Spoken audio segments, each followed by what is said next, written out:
Okay, so now that we have our hill done, it's time to practice something called animating along a path. During our animation lessons, we moved things in pretty straightforward ways, left to right, we rotated them. But because Blender smooths out between your keyframes, if you animated a ball, or in this case the sledder, at the top of the hill, you'd have to set keyframes all the way down, almost every frame, to make sure that he followed the path that you want him to take. Otherwise, what's going to happen is it's going to spread out just in a straight line. It's going to average between the keyframes that you give it. Luckily, Blender allows us to draw a path and then animate along that path so that the object stays on that path. And let's look at how to do that. Now here's my window, and I'm going to start in the one menu.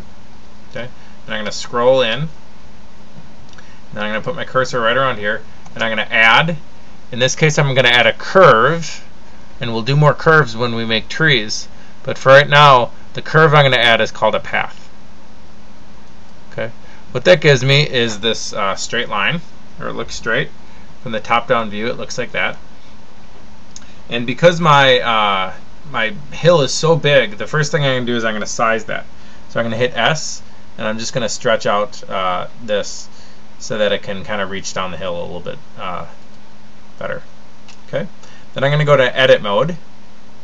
Now if I look from the top down, the 7 menu, what we'll see are two things. First of all, we can see these control points.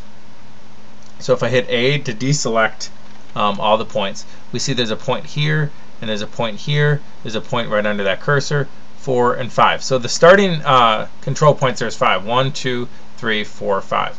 I can take one of these control points, so I clicked on it, and then I'm going back in the 1 menu, and I can grab it, okay, and it should bend. It should bend the curve, okay, and I can actually stretch it too. Okay. So what I want to do is I'm going to do that.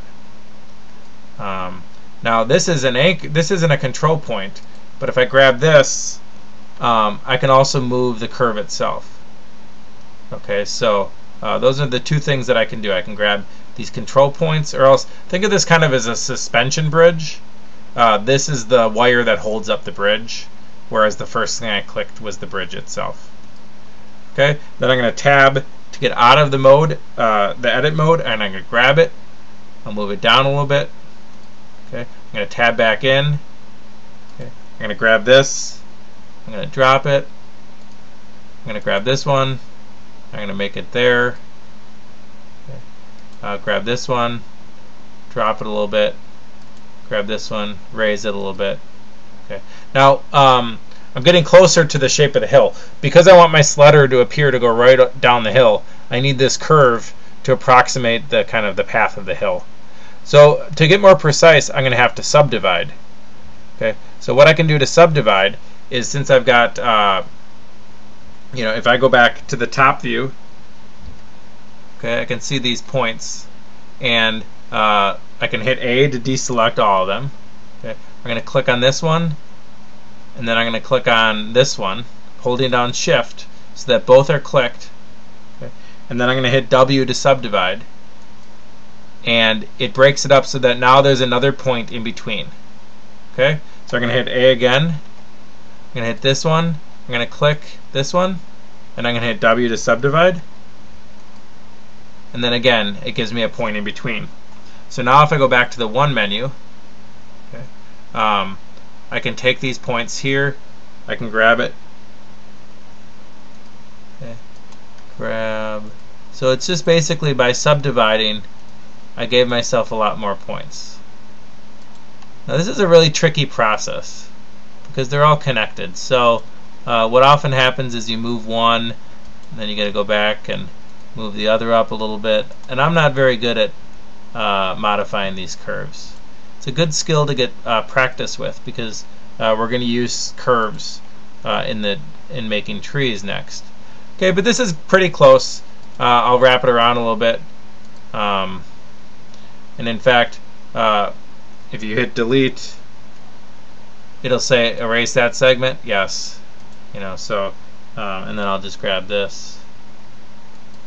Actually, you can also extrude. So if this one's selected and I hit E, it'll extrude out. And then I can grab it again, bend it, pulling it up, pulling it down. Okay, so then I'm going to check in my other views. My 7 view, I might want to move it over a little bit, so I'm going down the middle of the hill. And that's actually going to make it so that it's off the hill. Oops. You're going to be in object mode, so you can grab the whole thing. If I do that, and then I go back into the 1, oh, it's pretty close. And the 3, it's not really down the center yet, so I'm going to grab it, and then I'm going to hit Y, so I can constrain my movement just along the Y-axis, and put it right down the center.